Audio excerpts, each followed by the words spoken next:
Goedemorgen, lieve mensen. Niet te ver achterin als boek zo schreeuwen. Dan ben ik helemaal schoor heet dat. Schoor. Lieve. T2M1. T2M2. T2M3. T2M4. D misschien nog. Kan ook nog. Die smaak hebben we ook. Hartelijk welkom. Fijn om jullie weer te zien. En sorry voor dit ongekend ongezellig lokaal. Maar we kunnen er wel lekker veel mensen in kwijt. Dus dat is eigenlijk het idee. Vroeger heette dit de terugkomdag. Maar dat vind ik toch wel een groot woord voor die paar uurtjes dat we zo samen zijn. Dus dat terugkommoment klinkt al beter.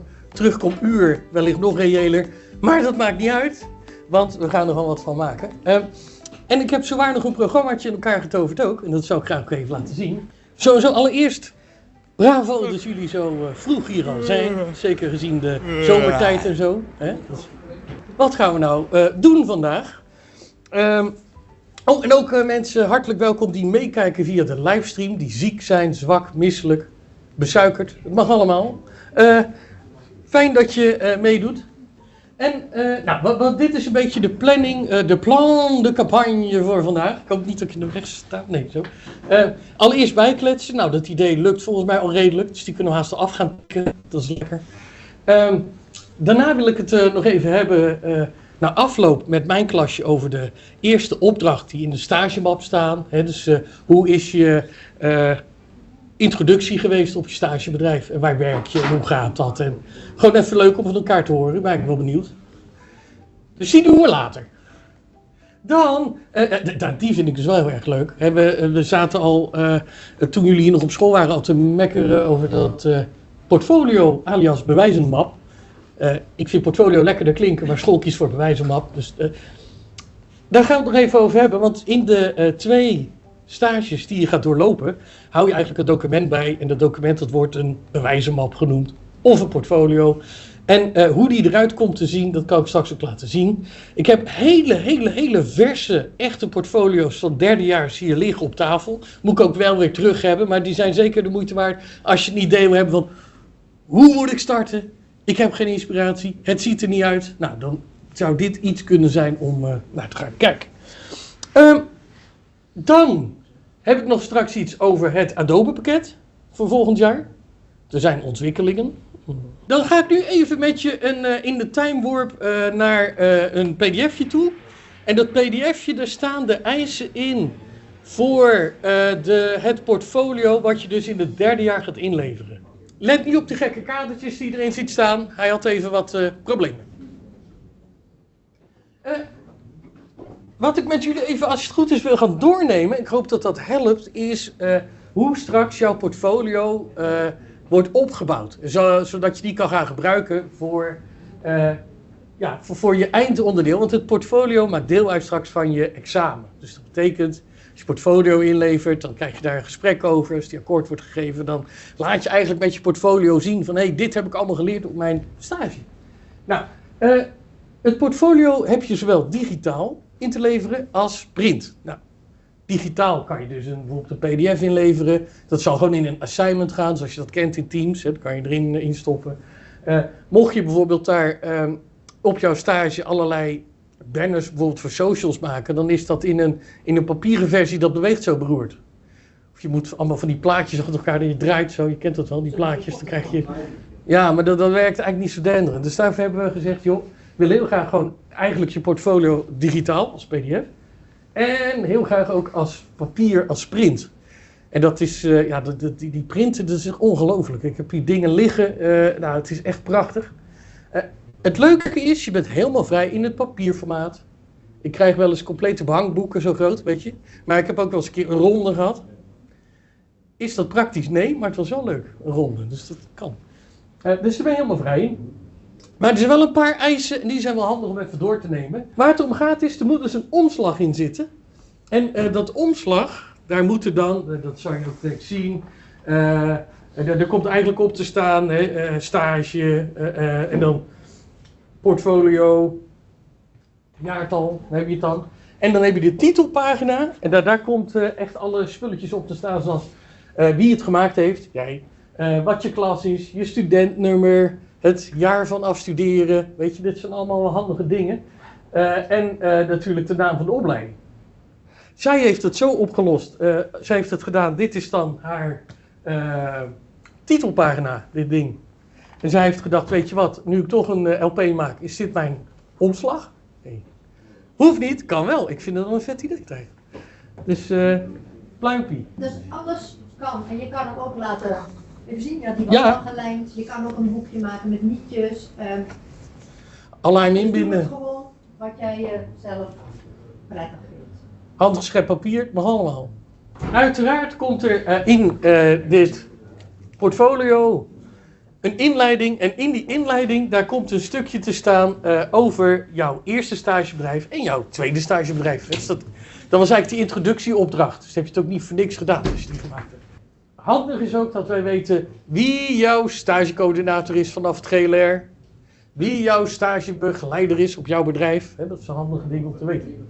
Uiteindelijk willen we natuurlijk ook graag, er zal hier ongetwijfeld ook in zitten, een inhoudsopgave. Nou, die kan je ook zo uitgebreid maken als je wil. Zij heeft dat zo gedaan. En hoofdschijf zit hier er nog een. Ja, zie je, klopt. Zie je, zij doet dat dan zo. En er moeten dan uiteraard ook paginanummers in. Ik heb, en jullie in ieder geval van de T2M34, heb ik in ons klassenteam ook wat voorbeelden digitaal staan die je kan raadplegen. Mocht je nog meer info willen of wat meer voorbeelden van portfolio's, mail me even, dan komt dat helemaal goed. Dan gaan we daar werk van maken. In jouw opleiding ben je bezig met werkprocessen. Misschien weet je dat nog wel, werkprocessen. En die staan sowieso in de studiegids, dus je kan gewoon copy-pasten. Maar je kan ze ook vinden als je naar bijvoorbeeld je beoordeling in beroep gaat. Dan worden al die werkprocessen ook afgetikt. Vanaf leerjaar 1 tot leerjaar 3. Dus dan kan je gewoon kijken. Die werkprocessen die zijn die zijn altijd hetzelfde. Dus in leerjaar 1 zijn ze hetzelfde, leerjaar 2, leerjaar 3. En het is handig om even kort die werkprocessen te benoemen. Dus eentje ervan is rond opdracht af, bijvoorbeeld. Je hebt ook een maak-media-uiting, dat is ook zo'n werkproces. Nou, zo zijn er nog een paar. Als je die nou in 1 pagina even toelicht wat het is, waar het nou over gaat, dan kan je daarna in de opdrachten die je straks in dat portfolio stopt, die je maakt, kan je die werkprocessen erbij zetten. Dus nou, ik heb werkproces 1.3 afgetikt. En dan hoef ik niet de hele tijd te gaan zoeken, wat is nou werkproces 1.3? Dat heb je dan in een hoofdstukje staan. Ja, en dan natuurlijk het leukste, dat zijn de uitwerking van de opdrachten. En eigenlijk zijn dat dus de opdrachten die je nu maakt. En in die opdrachten mag ook wel wat diversiteit zitten. Dus als je 30 visitekaarten maakt voor eenzelfde bedrijf, vind ik dat minder interessant dan als je wat leuke andere dingen doet. Het leukste zou zijn als je er ook wat foto's van in kan zetten, mock-ups, dat je echt laat zien wat je kan. Of de digitale bestanden als je de digitale portfolio maakt. Die opdrachten, er zit een soort bepaalde logica in, een bepaalde vorming. Dus onder andere is het handig om te melden van die opdrachten voor wie je die gemaakt hebt. Dus voor welke klant. En ook van wat hield die opdracht in? Moest je alles zelf ontwikkelen? Of zijn de foto's aangeleverd? Zijn de teksten aangeleverd? Dus dat soort dingen zijn interessant. Zijn er correcties op geweest bijvoorbeeld? Dat is ook een leuke. En hoe ziet het eindresultaat eruit? En was de klant tevreden? Mocht de klant nou niet tevreden zijn, maar jij wel, dan kan je hem er alsnog inzetten. Want dat is toch interessant, dan heb je toch iets opgestoken. Dus het hoeft niet alleen maar successtories te zijn. Het is wel aardig om wel een soort lijn erin te bouwen, dat je klein begint en de opdrachten worden steeds epischer en beter. Dat is wel leuk. Maar, dan hebben we dit eigenlijk wel gehad. Mocht je met mensen samenwerken, dat kan natuurlijk ook, aan een opdracht. Dan is het handig om ook even te zeggen van wie heeft wat gedaan. En dan heb je er een beetje ook een idee van. En uiteindelijk kan je dan, dat noemen ze zelfreflectie. En ik vrees dat het niet te lezen is, het zit helemaal onderin tegen de printer aan. Maar zelfreflectie is, hoe vond je dat het ging? Wat ging goed, wat ging fout en wat heb je ervan geleerd? Dus dat doe je eigenlijk per opdracht, komt dit rijtje terug. Nou, we hebben ze ook nog even gesplitst in 2 stapjes. Dat zie je rechts, dat zijn de producten. Ik heb het even DTP genoemd. Ik had ook Mediamaker kunnen noemen, maar DTP vind ik handiger. DTP, dat zijn eigenlijk die geëikte Photoshop, Illustrator, InDesign dingen. Acrobat wordt er ook bij. En dus die kan je onder de DTP-noemer gooien. En dan de multimedia. Dus maak je banners, maak je films, maak je geen flyers. Banners, films, andere mediaproducten, websites. Dan kan je die bij multimedia scharen. Mullet, maar... Oh, Mullet Media, dat is nieuw. Nee, sorry, typfoutje van mijn kant. Multi. Als ik de PDF stuur, zal ik het aanpassen. Dit staat minimaal, maar als je denkt, ik heb veel meer dingen waar ik trots op ben, mag ik er ook meer in doen, hè? Dat is niet erg. Maar in ieder geval niet minder. Hierna komt natuurlijk nog een terugkomdag. Ik weet niet, de datum is de achterkant doorgestuurd en anders krijg je hem nog een keer. Zie je geen eens naar. Hoe dan ook, maar er komt dus nog een terugkommoment. En dan gaan we in kleine groepjes ook kijken van, hé, wat heb je nou al gemaakt aan je portfolio, aan je bewijzenmap. En dan kunnen we daar alvast een beetje naar gaan kijken. Daar heb ik ook wat voorbeelden mee. En dat praat dan net even wat makkelijker. Dan heb je al een opzet, want daar kan je nu de komende tijd al aan werken. En dan, dan hoef je niet te schrikken als je hem straks het derde jaar kan inleveren. Dan is dat gewoon goed. Het is wel fijn als we in ieder geval weten wat voor formaat je neemt. Dat je al een omslag hebt en dat je al een beetje een binnenwerk hebt. Uiteraard snap ik dat hij nog niet af is, want dat kan ook niet, want je bent nog op de helft van je stage dan. Dus dat zou niet gaan. Maar ik vind het wel leuk als ik een beetje idee krijg van hoe je hem dan gaat opbouwen. Heb je in één keer het idee, ja, ik ga toch die vormgeving helemaal omgooien. Ik vind het prima, maar ik vind het ook leuk om alvast te zien waar je nu staat in dit proces. Goeie vraag, dus ik zal het nog even herhalen. Wanneer moet hij echt definitief af? Dus gewoon digitaal en geprint. En ik hoorde het al hier, dat zal volgend jaar, januari? Nou, het is wel 15 januari af, ja. Kunnen wij nog feedback geven, kun je nog wat aanpassen. Dus volgend jaar, en dan bedoelen we volgend... 2026.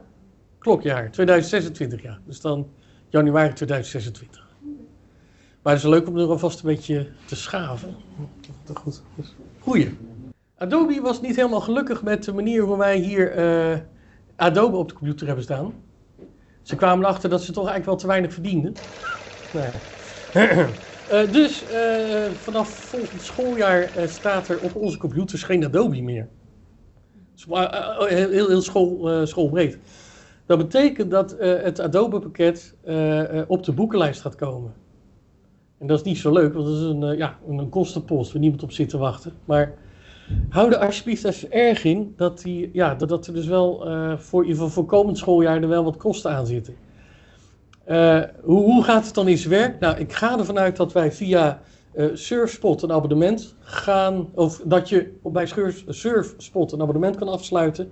En dat betekent dus dat jij dan ook je eigen Adobe pakket hebt, waarmee je wel hier gewoon nog op de computers kan inloggen, of op je eigen computer. Maar op school gaan de Adobe pakketten in ieder geval, die gaan eraf. Die mogen we niet meer aanbieden. Dus dat is wel heel cru.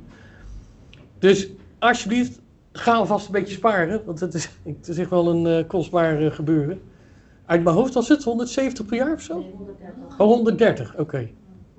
Dus dus als je nu al iets apart legt, dan zitten we goed. Mocht het nou financieel echt dramatisch gaan, geef het alsjeblieft aan. Dan kunnen we kijken hoe we dat kunnen gaan oppakken met Katja Dijkstra bijvoorbeeld. Dus heel veel succes en tot 14 juni.